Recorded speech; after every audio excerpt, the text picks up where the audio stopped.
Ben, bonjour à tous, ici Elsa de la plateforme Ludipsy et aujourd'hui, j'ai le plaisir de rencontrer et de pouvoir en discuter avec Jennifer Lufo.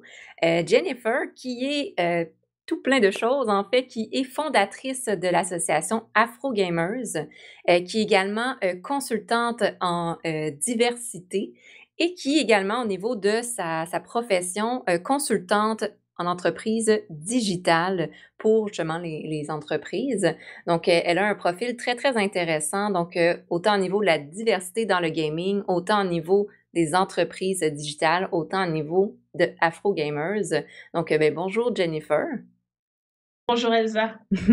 Merci beaucoup d'avoir accepté aujourd'hui de me rencontrer et de discuter un peu de justement ton implication dans le domaine du jeu en tant que femme. Donc, je pense que ça va être très, très intéressant de découvrir ton parcours. Donc, pour commencer, j'aimerais explorer un peu avec toi ce qu'on appelle un peu ton parcours ludique.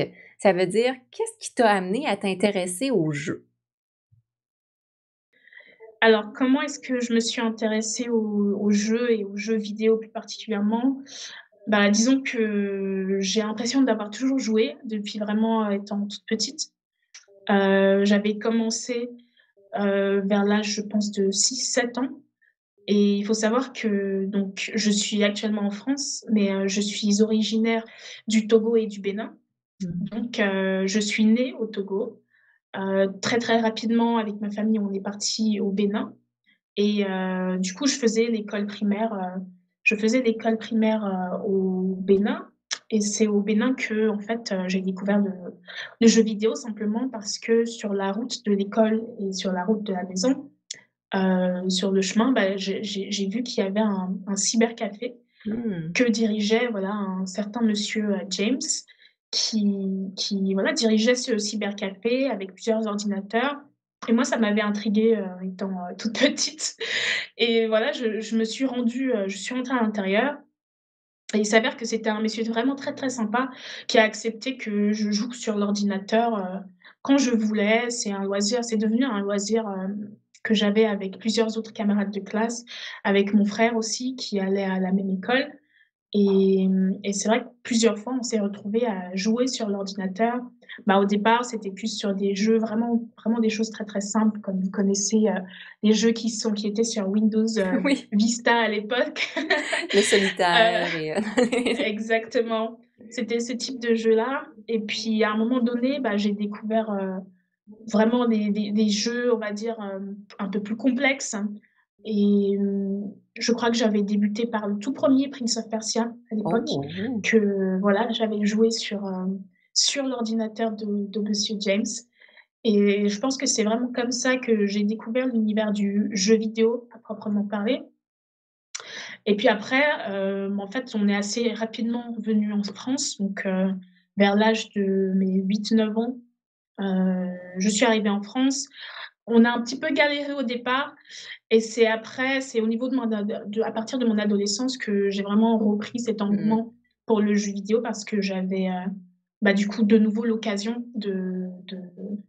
bah, d'y jouer, en fait, de m'y intéresser. Mmh. Donc voilà, on a pris un ordinateur de maison et c'est là que j'ai commencé à télécharger toutes sortes de jeux, que je me suis rendu compte que j'avais une réelle appétence, pour les MMO. OK. Voilà, c'est ce que je préfère, les RPG aussi et donc on va dire que le jeu qui m'aura le plus marqué, je pense, durant mon adolescence, ça aura quand même été, je dirais League of Legends parce que c'est un jeu qui pour moi, a marqué mon adolescence Mmh. dans le sens où ça m'a vraiment permis de découvrir des horizons que je ne connaissais pas, d'échanger avec des personnes du monde entier. Et ça, j'ai trouvé que c'était un véritable plus par rapport aux jeux solo où voilà, j'aimais bien jouer à des jeux seuls, Mmh. mais j'adorais cet aspect, sociabilisant, du jeu vidéo. Oui, je pense que tu nommes, un élément très, très important, c'est qu'à travers justement les MMO, les RPG MMO, il y a l'aspect de rencontrer des gens à travers, le réseau local, mais aussi à travers le monde et ça Mmh mh. permet de socialiser, tu sais, de des fois, on se crée des relations d'amitié à distance. Des fois, c'est juste des gens Exactement. avec qui on joue une soirée, mais juste d'être en contact à distance avec les gens, il y a plein d'échanges très enrichissants qui se font, là. Précisément, moi, j'ai créé énormément d'amitiés à travers le jeu vidéo, Mmh. jusqu'aujourd'hui et je sais qu'à l'époque, c'était pas forcément, très bien compris par mon entourage, Mmh mh. par, les gens avec qui je traînais. On disait même que j'avais une espèce de double vie, mais mais voilà, moi, j'étais très, très fière de ça. Enfin, je m'épanouissais Ouais, là-dedans, donc je ne voyais vraiment aucun souci, à m'intéresser à ce milieu. Même si, voilà, des fois, j'avais l'impression d'être un peu une anomalie, mais mmh, ça m'a pas empêchée de continuer à vivre ce que je vivais. super. Le soutien, j'imagine aussi le soutien des autres joueurs, il y a tout le sentiment d'appartenance qui se crée beaucoup et qui nous Absolument, aide à surmonter un peu plus des obstacles sociaux, des gens qui ne sont pas joueurs, et qui peuvent parfois ne clairement. pas comprendre.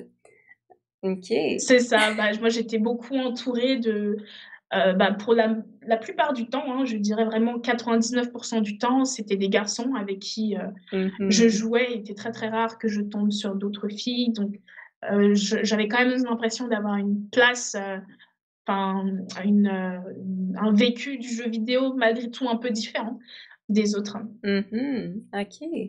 Donc ça a commencé avec les MMO, un hasard un peu ou en lien avec, tes intérêts et ta personnalité, et graduellement, est-ce que tu sens que ça a évolué à travers le temps? Est-ce qu'aujourd'hui, tu te considères encore comme majoritairement une gameuse MMO ou le style de jeu a un peu changé? Le style a changé.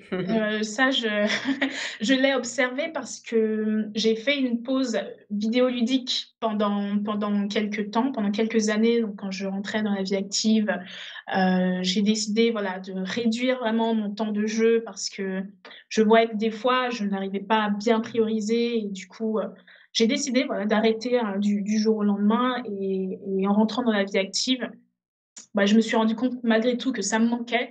Donc Mmh. j'ai fini par m'y remettre, un petit peu plus tard, mais de façon beaucoup plus, je dirais, ordonnée, de façon plus, mature, je ne sais pas si ça peut se dire et c'est vrai qu'aujourd'hui, quand je joue aux jeux vidéo, c'est beaucoup moins des jeux sociabilisants, c'est beaucoup moins de MMO. Je suis plus dans la découverte vraiment et la recherche de jeux qualitatifs, de jeux qui vont m'apprendre quelque chose, Mmh. dans leur gameplay, de par leur histoire. Alors qu'avant, j'aimais jouer, j'aimais,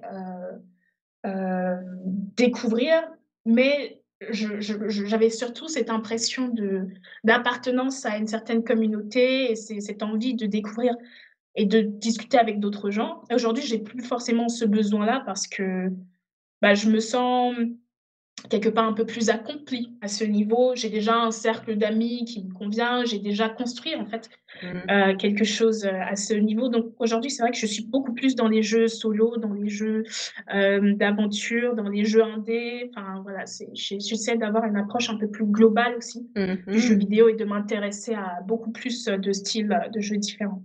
OK. Et là, c'est intéressant parce que ça démontre bien qu'à travers les jeux vidéo, on peut répondre à différents besoins et qu'il y a des jeux vidéo qui sont adaptés un peu aux besoins de tous. Que ce soit socialiser, que ce soit apprendre au niveau personnel, que ce soit une partie un peu plus, analytique et de découverte de mécaniques de jeu. Il y a des jeux Mmh. pour tous les styles ou presque. Exactement. Je suis absolument d'accord avec ça, ouais. OK. Et là, on parle du profil de joueuse, Mmh. et là, j'en comprends à travers justement, Afro Gamers et à travers aussi ta profession et ton implication comme consultante, qu'il y a comme une combinaison entre ta passion pour les jeux vidéo et l'aspect plus académique professionnel. Mmh. Est-ce que tu as étudié, en fait, dans ce domaine-là ou c'est arrivé comme par la suite? Je n'ai pas du tout fait d'études, dans le domaine du jeu vidéo. Mon parcours, académique, il repose plus, au départ, j'ai fait une licence, en langues étrangères qui était appliquée au commerce, donc vraiment on va dire commerce international. Ensuite, j'avais fait un master en gestion de projets internationaux, toujours cet aspect international parce Mmh. que j'adore, apprendre et parler différentes langues, échanger avec des gens de différentes cultures et c'est quelque chose que j'ai du coup retrouvé effectivement dans les jeux vidéo qui m'ont énormément aidée au niveau de mon apprentissage de l'anglais ou d'autres langues. Mmh. Et puis en fait, bah, après mon master, j'ai fait aussi un MBA en marketing digital cette fois où, voilà, c'est ce qui fait de mon métier, c'est ce qui m'aide au quotidien à aider les entreprises dans leur démarche, Mmh. de promotion de leurs produits ou dans leur démarche, simplement d'amélioration de leur site web, de leurs produits digitaux, et toutes ces choses-là. Et là où il y a un lien avec, le jeu vidéo, c'est plus sur mon activité de consultante, diversité et inclusion. Mmh. Parce qu'effectivement, je dirais que c'est mon expérience de joueuse et mon implication, dans l'association Afro Gameuse qui m'a menée là. Et je me suis rendu compte que j'avais un parcours et disons une expérience, qu'on ne connaissait pas forcément dans le milieu et j'ai trouvé que c'était justement l'occasion d'apporter sur la table mon vécu de joueuse, mon vécu de joueur, mon vécu de, femme, mon vécu de femme noire aussi Mmh. dans le milieu et c'est en ce sens-là que je me dis consultante en diversité et inclusion. Je pense qu'il y a énormément de choses à faire sur ce point-là. Effectivement. Et là, justement, tu viens de parler de l'association Afro Gamers qui est née un peu de tout ça, mais qu'est-ce que c'est au juste? Est-ce que tu peux parler un peu plus en détail qu'est-ce que c'est que cette association? Donc, Afrogameuse, c'est une association à but non lucratif, qui justement tente de mieux représenter les personnes issues des minorités. Donc quand je dis les personnes issues des minorités, c'est, voilà, toutes les personnes, on va dire les personnes, non blanches, les femmes, les personnes, en situation de handicap, les personnes issues des communautés, LGBTQIA. Donc toutes ces personnes-là, l'émission de l'association, c'est vraiment d'essayer de mieux les représenter dans la sphère du gaming. Afro Gameuse, c'est une association qui est née, cet été seulement, donc c'est encore assez récent. Mmh. C'est une association qui est née au départ parce que, mon expérience de joueuse m'a fait remarquer au fil des années l'absence des femmes noires dans le milieu, tout simplement. Mmh. Je savais que j'existais en tant que joueuse, je savais que j'existais, en tant que joueuse, mais pas forcément en tant que cible du jeu vidéo. J'avais pas l'impression d'exister dans le monde, e-sport. Je n'avais pas l'impression d'exister dans la sphère publique, gaming tout court Mmh. et même dans les jeux vidéo, je voyais bien qu'il y avait des représentations qui n'étaient pas forcément, réalistes, par rapport à la réalité. Mmh. Et c'est toutes ces remarques, toute cette accumulation de choses qui m'ont fait penser qu'il fallait simplement changer ça Tout à fait. et j'ai décidé en fait de m'engager, en réunissant une communauté, en essayant de retrouver d'autres femmes qui me ressemblent et qui, bah, partagent en fait, la même expérience. Au départ, j'étais juste toute seule et finalement je me suis rendu compte qu'on était, tellement nombreuses, tellement de femmes qui ont les mêmes vécus et qui ont envie aussi de changer les choses Mmh. et c'est en échangeant sur nos expériences qu'on s'est décidé à à s'engager en fait dans le cadre, de l'association. Donc très concrètement, ce qu'on fait, c'est, donc d'une part de mettre en avant des profils, donc de créer des rôles modèles parce qu'on pense que c'est hyper important pour, bah, pour la représentation, pour Mmh. que les gens puissent, se projeter dans ces types, dans ce milieu, du gaming. La deuxième chose qu'on fait, ça va être aussi, d'informer sur, notamment les métiers du jeu vidéo. On pense qu'il y a énormément de choses à faire parce que l'industrie est malgré tout encore assez jeune Mmh et mh. les métiers ne sont pas encore très bien connus. Donc on essaye de démocratiser un petit peu ce qu'on sait là-dessus en faisant appel à notamment à des professionnels qui viennent parler de leur métier, et on fait tout ça en ligne, sur Twitch. La troisième chose, ça va être, de vraiment travailler contre la toxicité dans le gaming. Mhm. C'est un aspect qui revient énormément et qui fait aussi partie des piliers, en fait, de l'association parce qu'on a ce partage, on a cette expérience de toxicité dans le gaming que je pense énormément de monde a vécu. Oui. Hem et l'idée, c'est de trouver des solutions justement, contre, les commentaires, haineux, qu'ils soient sexistes, transphobes, racistes, homophobes. Mm. Et puis la dernière chose, bah, ça va être de sensibiliser en fait, les acteurs de l'industrie et le grand public à toutes ces questions-là de la diversité, de l'inclusion, des personnes issues de la minorité des minorités dans le domaine du jeu vidéo. OK, wow! Donc des très bons objectifs effectivement qui, je pense que autant au niveau de la recherche, autant au niveau de le terrain, si on peut dire ainsi, donc plus à la recherche universitaire que l'observation en pratique, on voit que c'est des sujets qui sont problématiques depuis un certain temps. Il y a parfois quelques Absolument. actions qui sont mises en place dans, si on parle, exemple, des communautés de jeux en ligne où est-ce qu'effectivement, Mmh. des fois, il y a des communautés toxiques. Il y a des choses qui sont parfois mises en place, il y a des choses qui sont parfois laissées aller. Donc, de vraiment, prendre un peu les choses en main en créant une association qui a pour but d'intervenir et de sensibiliser par rapport à ça, c'est un très, très beau objectif, un beau défi. Heu, Absolument, c'est un défi, ça c'est un beau certain. défi. Et là, en ce moment, vous êtes combien de personnes un peu impliquées dans cette association? Mmh. Alors aujourd'hui, l'association compte, un peu plus de 200 membres. OK. On commence à avoir pas mal de monde, c'est ça qui est vraiment bien et je dirais que vraiment l'atout de l'association donc je dissocie un petit peu l'association de la communauté, Mmh. dans le sens où, au départ, Afro-Gameuse, c'est quand même une initiative dont la première mission, c'est vraiment de mettre en valeur et de représenter, en fait, les femmes noires et afro-descendantes dans le gaming. Donc c'est au départ, l'association et la mission de l'association, c'était vraiment de leur créer aussi un espace pour elles, parce qu'on sait qu'on est invisibilisé. Donc, Mmh mh. l'objectif, c'était aussi de créer un safe space pour parler des expériences de toxicité, toutes ces choses-là, mais aussi de tout ce qui est positif et aussi d'avoir un espace où simplement on retrouve d'autres personnes qui nous ressemblent et qui partagent les mêmes intérêts. Donc vraiment ce safe space-là. Donc, l'association a donc à peu près 200 membres aujourd'hui et je dirais que notre point fort, c'est vraiment que même si on est une association française et née en France, on a vraiment cette envergure, assez internationale parce que le jeu vidéo transcende les frontières, on le sait bien Mmh mh. et c'est pour ça qu'on a énormément de membres qui sont en France, mais aussi, et on a beaucoup de personnes qui viennent d'Afrique de l'Ouest maintenant, de l'Afrique francophone, beaucoup de personnes qui sont de Suisse, de Belgique, du Canada. Donc il y a une grande diversité aussi dans les profils qui viennent et c'est ce qui est vraiment sympa, c'est de Mmh.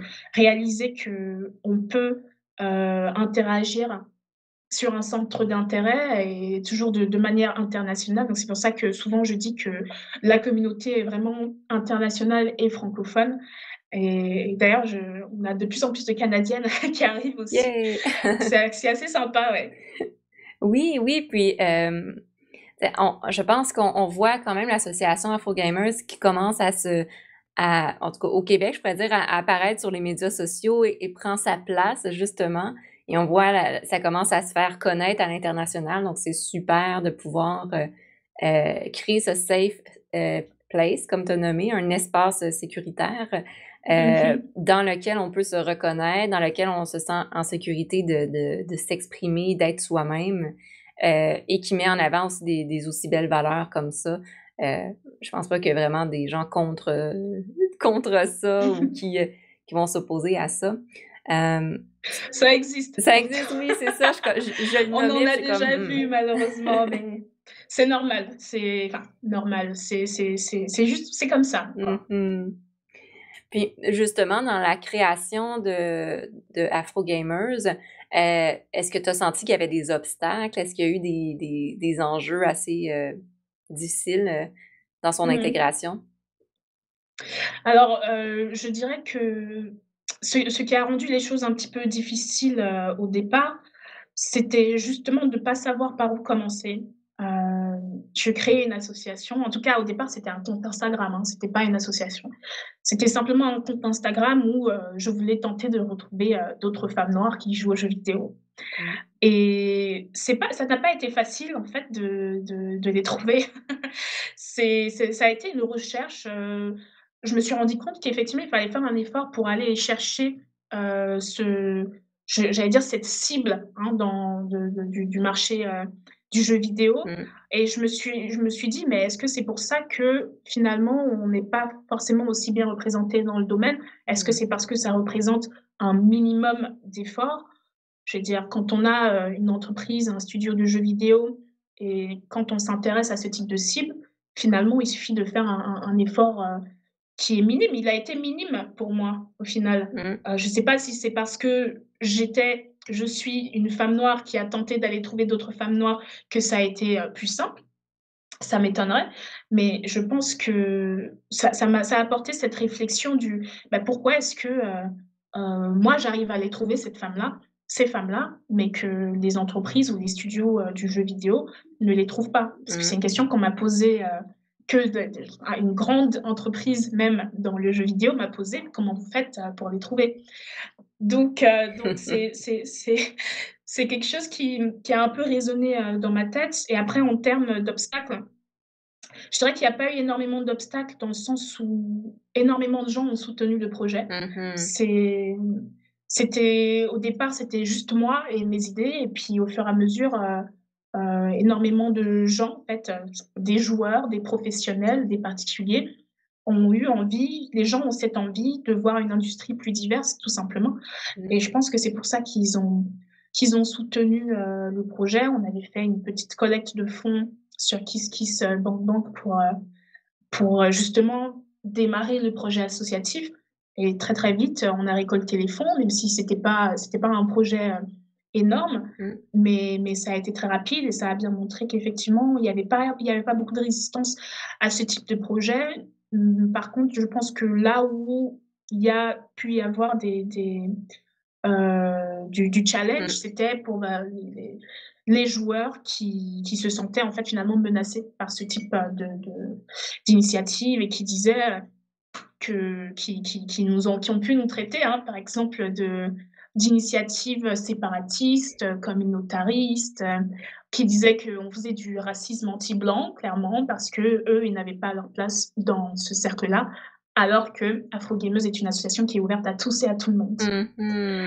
Mais voilà, il existe toutes sortes, de réponses finalement à l'initiative, afro-gameuse, mais je dirais que très honnêtement, la plupart du temps, ça a été très, très bien pris et c'est une initiative qui a été, acceptée. Accueilli. Ouais. Mmh. OK, OK. Comme tu le mentionnes un peu, j'ai l'impression, malheureusement, mais qu'il va toujours y avoir des gens qui vont s'opposer à ce genre de d'initiative et de projet, parce que la Mmh. nouveauté fait peur. Donc, quand Précisément. quand on part des choses nouvelles, qui sont très entreprenantes, heu, innovantes justement, ça peut faire peur à certaines personnes et souvent face à la peur, les gens vont réagir en se défendant et en attaquant. Donc c'est peut-être ça Mmh. que vous avez observé avec Afro Gamers. L'important ici, c'est qu'il y a eu plus de gens et qu'il y a encore plus de gens pour soutenir que pour s'opposer, ce qui fait en sorte C'est que ça. le mouvement et l'association prend de plus en plus, cette place qui lui revient aussi, là. OK. C'est vrai que là-dessus, on est vraiment chanceux, bah, d'avoir honnêtement des retours, très positifs, des retours vraiment bienveillants de personnes qui ont envie de nous Mmh. aider.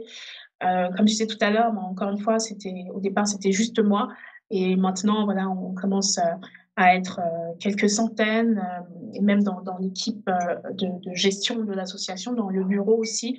On est maintenant 6 femmes, vraiment une équipe 100% féminine aussi. On n'a Mmh même pas fait mh. exprès, c'est arrivé comme ça et oui, je pense qu'on a beaucoup de choses à faire.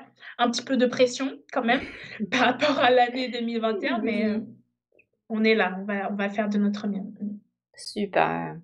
Et dans les une note positive, parce que là, on a parlé des obstacles, les choses difficiles, mais dans une note positive, qu'est-ce que tu sens que ça t'apporte personnellement ce projet-là? Ben, cette Mmh. association-là, en fait? Alors ce que ça m'apporte, je pense que, de mon côté, je pense qu'on minimise un petit peu le fait de ne pas forcément se voir représenter dans un certain domaine ou même, dans des domaines de manière générale. Hem, Moi, ça m'apporte une fierté dans le sens où, évidemment, je suis contente d'avoir porté ce projet qui démarre encore, mais même si on en est encore au début, je sens que c'est une initiative, qui non seulement fait plaisir, mais qui n'existe pas pour faire plaisir, parce qu'il y a des enjeux, sociétaux qui existent, tout autour du projet Afro-Gameuse. Mais je reçois beaucoup de messages de la part de personnes, de femmes, et de personnes issues des minorités qui me disent, vraiment, que cette initiative, leur apporte aussi quelque chose et c'est ce qui me rend fière à moi, c'est de Mmh. contribuer finalement à ce que ça apporte, à autrui et personnellement, oui, je pense que c'est non seulement une fierté, mais aussi, ça me donne aussi envie d'aller plus loin, en Mmh. fait, parce que je me rends compte que c'est une initiative dont on avait peut-être besoin, finalement et je pense que c'est pas rien de réaliser, une telle chose, de réaliser que ça réveille les consciences, ça, fait discuter, ça fait rediscuter des enjeux sociétaux, qui sont aussi, particuliers à la France parce que c'est une initiative qui, Mmh. pourrait faire écho non pas qu'aux jeux vidéo, mais aussi, à plusieurs problèmes qui existent dans la société française, aujourd'hui, peut-être, certainement ailleurs. Et je pense que ça peut aussi aider dans un contexte, international, de réfléchir à ces problématiques-là, dans son propre pays, de voir comment sont l'état des lieux, des choses, dans je sais pas, au Canada, en Belgique, Mmh. en Suisse. Mais ce qui est sûr, c'est que ça m'a donné aussi, cette impression, bah, de faire quelque chose d'important, Mmh. heu et oui, je pense que c'est comme ça que je le prends aujourd'hui. Après, voilà, encore une fois, c'est un projet assez dynamique aussi en collaboration avec énormément de gens, donc j'en apprends aussi tous les jours, en discutant avec les membres de l'équipe, avec les membres, adhérents. Donc donc il y a tout un apprentissage personnel aussi dans tout ce qui est, voilà, leadership. Moi, je me suis jamais, considérée comme quelqu'un qui pouvait, gérer une équipe ou être leader dans tel ou tel domaine et finalement, bon, je me retrouve un peu, Quand même. naturellement dedans. C'est ça. Voilà, j'ai pas trop de choix donc je fais avec. En tout cas, je fais de mon mieux, mais ce qui est sûr, c'est que c'est quelque chose de très positif pour moi, surtout quand je fais le bilan de l'année 2020. Je suis très heureuse de du résultat, malgré évidemment le contexte, actuel pour tout le monde. Mmh. OK, wow! Je pense que tu avais peut-être déjà réfléchi à la question ou je vois que, qu'il y a eu un beau moment d'introspection à dire: «OK, qu'est-ce que ça m'apporte au niveau personnel aussi?» Mmh, Puis je pense que c'est très important de faire ce petit exercice-là aussi quand on met beaucoup de temps, d'énergie. J'imagine que tu mets beaucoup de temps et tout à fait. d'énergie dans l'association Afro Gamers. Un moment donné aussi, faire une réflexion sur soi et se dire: «OK, comment est-ce que je grandis à travers ce projet-là aussi, qui est un très grand projet avec, une très grande perspective, d'avenir, et là, je vois, tu sais, autant au niveau, heu, je pense qu'on peut le nommer la valorisation et le bien-être aussi d'aider les gens et de mettre de l'avant des sujets qui sont peut-être, murmurés par-ci par-là, mais d'être un peu la Mmh. voix qui l'exprime haut et fort, c'est un un très beau défi, mais aussi une certaine pression qui peut se mettre sur les épaules, heu, Inévitablement. inévitablement, oui. Et tu l'as bien nommé aussi, l'introspection par rapport à ça, de dire: «OK, comment moi je grandis aussi à travers ça?» Et le côté entrepreneur, c'est un peu ça, c'est intéressant parce que ça vient naturellement avec de devoir guider une équipe et de devoir un peu, enligner le projet. Donc, il y a comme ce statut-là qui s'ajoute un peu à ton profil aussi, personnel, là. C'est ça. OK. Et à travers Afro Gamers, ben, en fait, ou en parallèle, ben, il y a aussi, comme tu l'as nommé, ton travail de consultante, consultante diversité dans le jeu, diversité et inclusion. Est-ce que tu considères que ça fait partie d'Afro Gamers ou c'est comme en parallèle un autre côté de ton profil? Alors pour moi, ça fait intégralement partie d'Afrogameuse. C'est-à-dire que je ne pense pas que je me serais lancée, là-dedans sans Afrogameuse. Je Disons que, pendant un moment, hein, je pense que c'est un peu comme beaucoup de gens, on a tous ce syndrome de l'imposteur qui arrive et on se dit: Mmh. «Voilà, je ne me sens pas forcément légitime pour faire telle ou telle chose».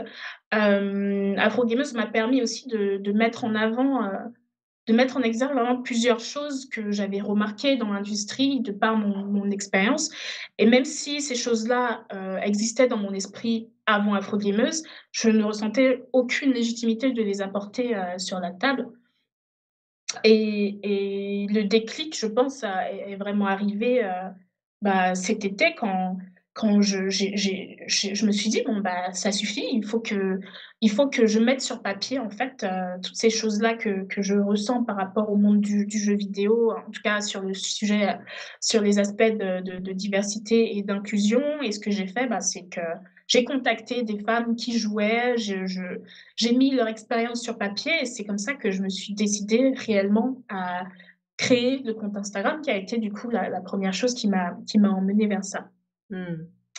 Mais pour répondre, à ta question que j'ai déjà oubliée, c'était quoi? C'était voilà cet aspect consultant en Oui, diversité, comment est-ce exactement. que hem, j'en suis vraiment arrivée à me définir moi-même comme consultante, diversité et inclusion parce que je sais qu'on a besoin de porte-parole dans le domaine. Je sais qu'Afrogameuse fait pas mal d'actions pour arriver à réaliser, ces missions qu'on s'est données nous-mêmes. Mais en parallèle, bon, bah, ces choses-là ont malgré tout besoin de porte-parole, en fait. Et j'ai trouvé légitime finalement que je puisse me positionner, dans ce sens-là, pas juste en étant moi, mais aussi parce qu'on a fait appel à moi. Mmh mh. Et c'est en voyant qu'on faisait appel à moi que j'ai pris conscience qu'effectivement, il y a aussi un manque, il y a pas énormément de personnes qui discutent de ces sujets-là dans le monde du gaming et c'est pour ça que j'ai fini par me positionner là-dessus. Je pense que c'est important bah, aussi quand on parle de diversité et d'inclusion, d'avoir aussi des profils variés qui viennent en parler. Mmh. Et je trouve que c'est toujours un petit peu plus ça apporte toujours quelque chose aussi d'avoir des personnes de couleur qui viennent parler de ces sujets-là et non pas, toujours, bah, d'avoir les mêmes personnes. Et je pense que l'industrie a besoin de ce type, de profil sans vouloir me lancer des fleurs. Mais je pense que si on fait l'appel à moi, c'est aussi dans cette optique-là. Et moi, je suis ravie de le faire. Je suis ravie d'apporter sur la table, mon expérience et celle des autres femmes avec qui j'ai pu, échanger et de pouvoir simplement, essayer de trouver des solutions, en fait, ensemble pour résoudre, ces soucis qui existent, dans l'industrie, oui. Mmh. Je pense que tu le nommes très, très bien. Tu sais, au début, il y a toujours un peu le syndrome de l'imposteur, de se dire: est-ce que c'est moi qui devrais faire ça? Est-ce que je suis la personne la plus, ayant le plus de connaissances et d'expertise?»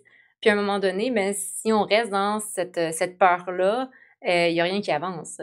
Et là, c'est d'arriver à Précisément. surmonter puis à dire: «Ben, je vais essayer, je vais faire de mon mieux. Puis si les gens, comme tu as nommé, vont vers moi, ben, je dois avoir une certaine valeur dans mon opinion et dans ce que je vis pour que, pour informer les gens ou minimalement, au moins les sensibiliser à des expériences personnelles, là. C'est exactement ça. Après, c'est aussi un très bon point parce que ça m'a aussi appris à m'intéresser, en fait, à l'univers dans son entièreté et non pas que la partie, pas que mon expérience de gameuse, mais aussi vraiment à m'intéresser aux aspects, à tout ce qui se passe dans le monde professionnel, du jeu Mmh. vidéo, à réfléchir plus précisément et plus longuement à la place des minorités dans leur entièreté et non pas que des femmes et des femmes noires aussi. Donc, j'ai réfléchi aussi beaucoup à tout ça. Je m'intéresse beaucoup quelque chose finalement de plus large que mon expérience. Donc c'est aussi un apprentissage, pour moi, ça c'est sûr. Mmh. Donc, c'est ça qui est intéressant quand on crée du contenu et qu'on le partage, c'est qu'on apprend toujours en retour. Le partage Exactement. des gens qui nous écoutent et qui nous partagent leurs propres expériences. Mmh mh. OK. Donc c'est vraiment intéressant là, tout ce que tu as mis en place depuis très, très peu. Comme tu l'as dit, c'est depuis Mmh cet mh. été que, peut-être que tu y réfléchissais avant, mais c'est vraiment depuis cet été que concrètement l'association a été créée, le rôle de consultante en diversité et inclusion et Mmh mh. parallèlement à ça aussi ton travail qui inclut ça, mais différemment avec les entreprises. J'imagine que Mmh toujours une mh. petite pensée ou un peu de sensibilisation sur le sujet, heu, Absolument. pour les entreprises. Donc là, ça permet d'aller sensibiliser sur différentes sphères, différents, publics, si je pourrais dire, Mmh mh. autant les joueurs, autant joueurs-joueuses, Mmh mh. autant peut-être, les entreprises qui vont créer des jeux, les éditeurs, les développeurs et cetera. Mmh. Donc un petit peu de sensibilisation par-ci par-là pour que ça crée des changements éventuels, C'est exactement ça. Je pense que, bah, c'est vrai que depuis, l'existence de l'association, on a quand même la chance d'intervenir et d'interagir avec, différents studios, avec l'écosystème du jeu vidéo mmh vraiment dans son entièreté, que ce soit les joueurs et les joueuses, que ce soit, des professionnels, donc des personnes qui travaillent dans le milieu, mais aussi, bah, les entreprises eux-mêmes en tant qu'entité qui s'intéressent et on voit qu'il y a un réel, intérêt, sur ces sujets-là et c'est ce qui est important réellement, c'est déjà, bah, de commencer à créer des discussions, à propos de ça et puis l'étape d'après, bah, c'est non seulement d'en discuter, mais aussi, bah, d'agir en fait mh. et je pense que c'est important que les entreprises et même le grand public qui ne joue pas aux jeux vidéo aussi, s'intéressent à ce type de sujet-là et se rendent compte que bon, bah, oui, c'est le monde du jeu vidéo finalement, c'est on se rend bien compte que, il a pris le pas, il a pris vraiment les devants sur toutes les autres industries du divertissement. Donc, il commence à avoir une importance vraiment non négligeable, et c'est important que le grand public, même non-joueur, puisse s'intéresser, selon moi. Mmh. Effectivement. Excuse-moi. Je pense que tu nommes un point très intéressant, c'est que la sensibilisation, ça passe, oui, par les gens qui s'y connaissent déjà dans le jeu, mais aussi par ceux qui n'y jouent pas, mais qui ont quand même leur opinion et leur vision des choses. Et Exactement, oui. oui, et d'arriver à juste défaire parfois certains préjugés par rapport au jeu, tout d'abord. Comme tu nommais un peu tout à l'heure, parfois les gens qui ne jouent pas nous regardent, sont comme: Qu'est-ce que Mmh. tu fais à jouer? Pourquoi tu passes autant de temps sur internet?» et cetera. Et après ça, d'arriver à démontrer, ben, ça peut être très positif les jeux, en fait, souvent c'est très positif aussi. Ça peut être très positif et ça peut être un milieu aussi de sensibilisation, d'ouverture, d'inclusion, et là, éventuellement, peut-être briser un peu les préjugés, et peut-être même que ça va intéresser certaines personnes à s'inclure, dans les jeux, mais différemment. Absolument. Donc c'est des très belles valeurs, en tout cas, de mon côté, je trouve que c'est des très, très belles valeurs, qui sont mis en place avec, l'association Afro Gamers. Hem, Comme tu l'as bien nommé, dans le fond, on peut, vous retrouver sur, bon, sur Instagram tout d'abord, la page Facebook et sur Twitch. Donc, vous faites des streams, est-ce que vous avez une programmation? C'est plus quand vous êtes, disponible? Ah bah, on est en train de travailler là-dessus pour justement faire grandir la chaîne Twitch parce que c'est vrai que c'est vraiment le premier vecteur, c'est le premier lien avec, les personnes, qui font partie de l'association, mais aussi, bah, tout le monde, du gaming en fait.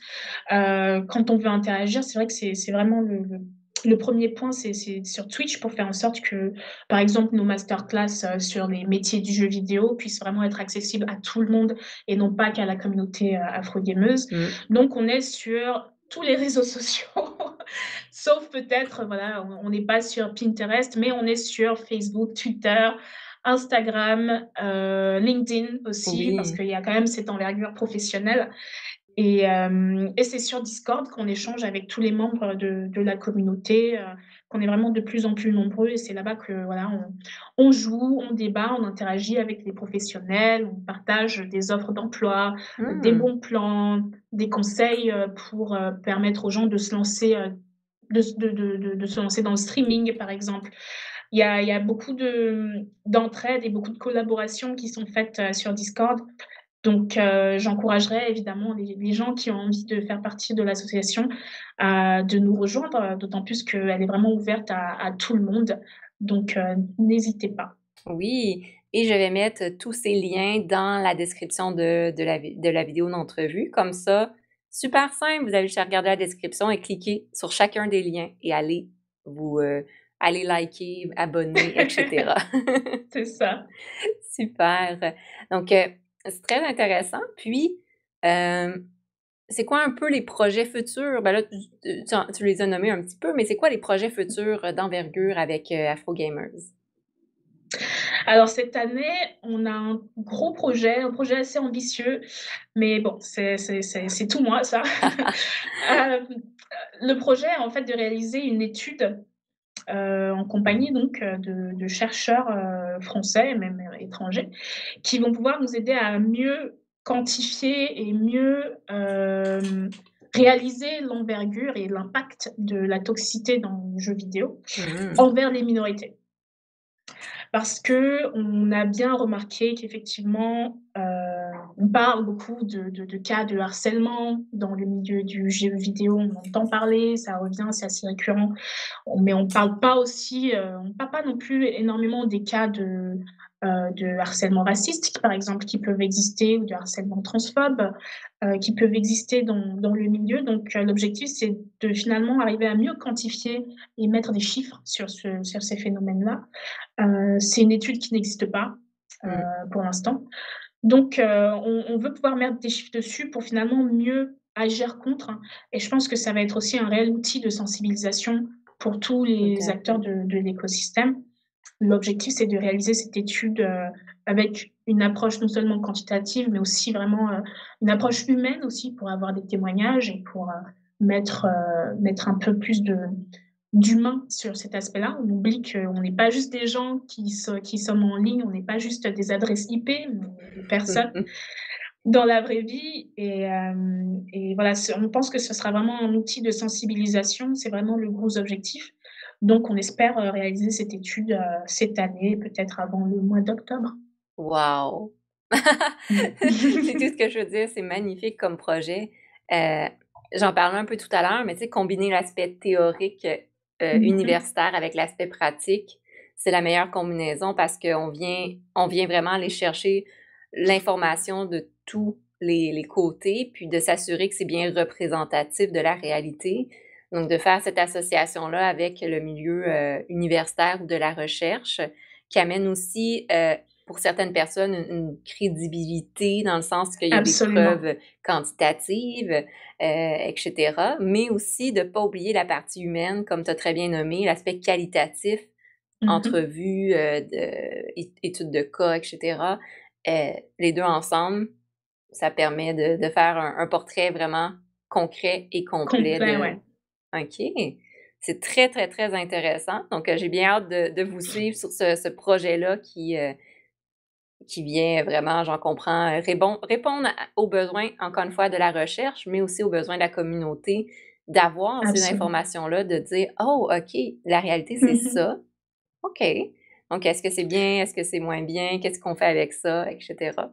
Mmh. Absolument, bah, c'est comme tu dis, il y a un besoin, je pense que tant qu'on n'a rien de concret, tant qu'on n'a rien de vraiment, quantitatif, on n'arrive pas à on se dit: «Bon, bah, voilà, ça arrive, c'est des choses qui arrivent, tout le monde n'est pas comme ça» et finalement, c'est forcément juste une minorité. Mais Mmh l'objectif, mh. c'est vraiment de mieux le comprendre pour mieux tacler, ces problèmes-là et oui, de toute façon, le fait est aussi que c'est, voilà, encore une fois, on est dans une étude française aussi, Mmh. donc qui prend en compte le contexte français ou ce type d'études qui sur les minorités normalement n'existe pas. Ça, on est en France donc on c'est difficile en fait de réaliser des études, sur les minorités donc ça va aussi être une première pour moi en tant que personne, et joueuse tout court. Mhm. Mais c'est vrai qu'avoir,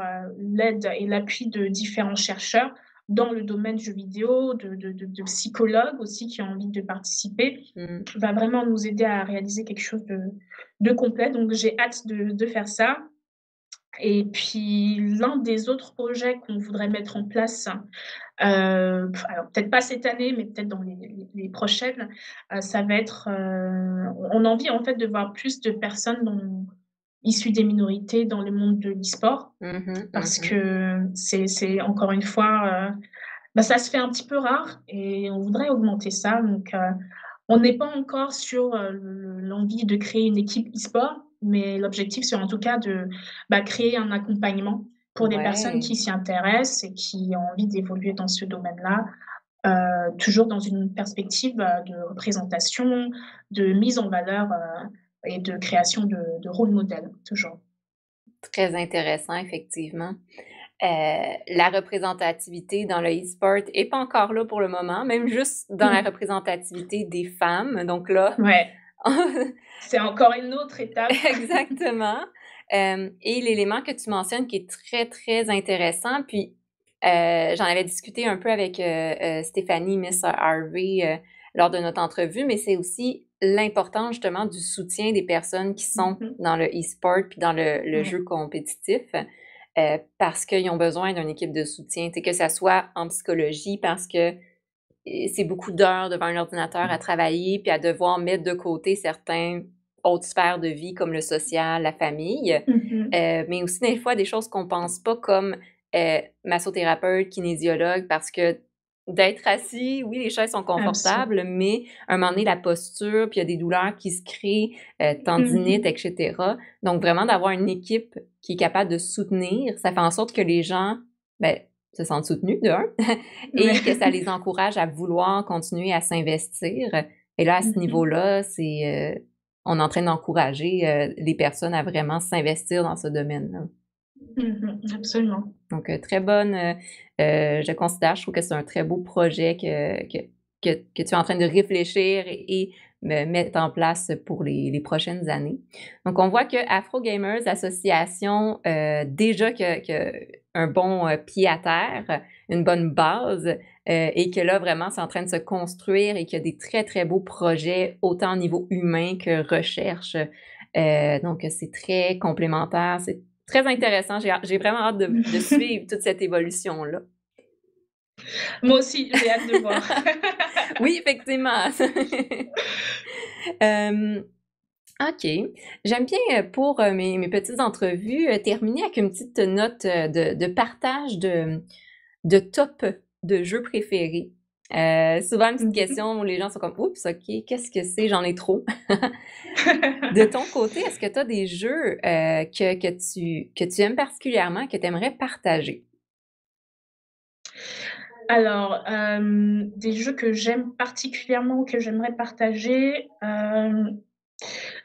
c'est plus une histoire de jeux qui m'ont marquée ou de jeux Mmh. qui m qui avec lesquels j'ai un certain attache, disons. Bah, je pense que je reciterai Prince of Persia, le tout 1er parce qu'évidemment c'est celui c'est celui qui m'a vraiment emmenée dans l'univers des jeux vidéo et que j'avais vraiment adoré de par sa simplicité et Mmh. par, je sais pas, en fait, c'est tout le contexte même du jeu qui fait qu'il m'a particulièrement marquée. Je citerai aussi League of Legends parce que comme je t'ai dit, bah, ça a été une très, très grande partie de mon adolescence et c'est aussi le jeu qui m'a permis de rentrer en contact avec, beaucoup de monde, et de créer des amitiés, Mmh. vraiment, durables jusqu'à aujourd'hui. Et puis sinon, je pense que je peux aussi, citer Broken Age qui est un jeu indépendant et qui est aussi un de mes jeux préférés en termes de gameplay et aussi parce que, Ça, bah, c'est l'un des jeux où on retrouve en personnage principal aussi une femme noire. Et Mhm. donc je citerai Broken Age parce que c'est un des rares jeux où, bah, on a en personnage principal, une femme noire, Mhm. où j'ai pu m'identifier aussi à elle, mais aussi parce que, voilà, on a un personnage qui est féminin et qui prend, son destin en main, d'une certaine façon. J'ai beaucoup aimé la direction artistique du jeu, j'ai beaucoup aimé les graphismes, j'ai beaucoup aimé le gameplay, l'histoire. C'est un jeu finalement qui est assez court, c'est un point and click, Mhm. mais qui a été vraiment très, très bien réalisé, à mon sens. J'ai pris beaucoup de plaisir à découvrir ce jeu parce que c'est aussi l'un des premiers jeux, solo que j'ai commencé à redécouvrir, à l'âge adulte. Ouais. Et le fait aussi, bah, de jouer à un jeu indépendant, ça donne cette impression un petit peu, VIP, on va dire, qui m'a beaucoup fait apprécier ce jeu-là. Donc, je pense que c'est ça, c'est mon top 3: Prince of Persia, League of Legends, Broken Age, qui structure aussi bien, bah, mon évolution finalement, dans le Ouais. jeu vidéo. Puis c'est trois types de jeux très différents, donc c'est vraiment Ouais, intéressant. Un plus aventure, un plus ben, MMO, puis j'en comprends un jeu plus indie, point and click, qui est ouais, totalement différent. absolument. Donc oui, ça démontre bien sûrement ton profil, ton évolution aussi, puis là, encore là, l'aspect de diversité, d'ouverture à travers tes différents styles de Mmh, jeu. On peut aimer un style, mais ça veut pas dire qu'on est fermé aux autres styles de jeu non plus. absolument. OK. Donc, je pense qu'on va terminer là-dessus. Peut-être pour conclure, est-ce que tu aurais une chose que tu aimerais dire que, pour encourager les gens, les femmes qui souhaitent entreprendre justement ou s'investir dans le domaine des jeux, vidéo et des jeux en général? Alors mon message pour, les personnes qui ont envie d'intégrer l'industrie du jeu vidéo, hem, je dirais qu'il faut pas se créer des barrières soi-même. Je dirais que l'important, c'est quand on a une passion, quand on a vraiment une envie d'intégrer, n'importe quelle industrie d'ailleurs, Mmh. c'est déjà de ne pas être notre propre obstacle. Oui. Hem, absolument, donc c'est quelque chose que j'ai moi-même expérimenté, quand j'étais plus jeune où bah, j'aurais bien aimé, par exemple, faire partie d'une équipe e-sport, de League of Legends, pourquoi pas. Mais non seulement je m'en sentais pas forcément capable, même si mes statistiques, montraient que j'étais quand même plutôt compétente, mais mais en plus le manque de représentation m'a fait réaliser que j'étais peut-être pas faite pour ça, alors Mmh. qu'aujourd'hui, c'est quelque chose que je regrette un petit peu, de ne pas finalement avoir essayé un petit peu plus d'intégrer l'industrie, de l'âge, je me rends compte des raisons pour lesquelles j'avais aussi peur et pourquoi j'avais créé ces obstacles-là. Donc je dirais vraiment aux gens, faites de votre mieux pour ne pas être un obstacle, pour vos ambitions et vos propres projets. Et ce qui est bien, c'est qu'il existe aujourd'hui énormément d'initiatives, énormément de communautés aussi pour aider les gens qui ont envie d'intégrer l'industrie. En France, en tout cas, il existe toutes sortes d'associations, de collectifs, et on a la chance d'avoir aussi, un super outil qui est internet, qui nous permet de faire des recherches, d'apprendre, hein. Je sais qu'on ne se sent pas forcément légitime, dans tous les domaines, mais Mmh. la première chose, c'est aussi de s'informer soi-même, et d'acquérir cette expertise pour finalement, asseoir, notre légitimité. En tout cas, moi, c'est ce que je fais aussi. Mmh. Donc c'est ça, je dirais, de ne pas se laisser abattre. Il y a plein de monde qui ne sont pas réticents à vous voir, bah, entrer, et intégrer l'industrie. Donc réseautez, connectez-vous avec du monde, continuez à apprendre et je pense que ça viendra, simplement. Wow! Effectivement, des mots-clés. Ne pas être son plus grand obstacle, croire en soi. Réseautage, tu sais, ne pas avoir peur de foncer, d'entreprendre, d'essayer dans le pire des cas. Ça Absolument. fonctionne pas, on s'adapte, on essaie une autre méthode et de garder cet objectif-là en tête. C'est cela. Des très belles paroles. Oui, ça motive. Je suis très, très sage de nature. Oui, oui. Donc, merci beaucoup Jennifer d'avoir pris ce temps-là pour, parler de ton parcours, parler aussi de ce projet-là, cette association-là Afro Gamers que tu as mis en place il y a pas longtemps, mais qui déjà a beaucoup émergé et vient vraiment, sensibiliser les gens, rejoindre les gens, créer un endroit, un espace sécuritaire pour être soi-même et se sentir représenté. Hem Comme tu l'as nommé, et je me répète encore, mais j'ai vraiment hâte de voir la suite des choses. C'est un très, très beau projet, heu, qui a sa place et que c'est vraiment le fun et intéressant qu'il ait pris sa place et qu'il prenne de la place. Je vais le nommer ainsi. Donc, on veut le voir s'étendre et vraiment être connu, au niveau international. Donc, j'espère que de mon côté, je fais ma petite part pour le Québec, pour, permettre, que de plus en plus de gens connaissent Afro Gamers. Justement, pour ceux qui nous écoutent, je vous invite, comme on a nommé tout à l'heure, je vais mettre dans la description tous les liens. Donc, je vous invite à aller, le pouce levé, vous abonner, aller suivre et cetera.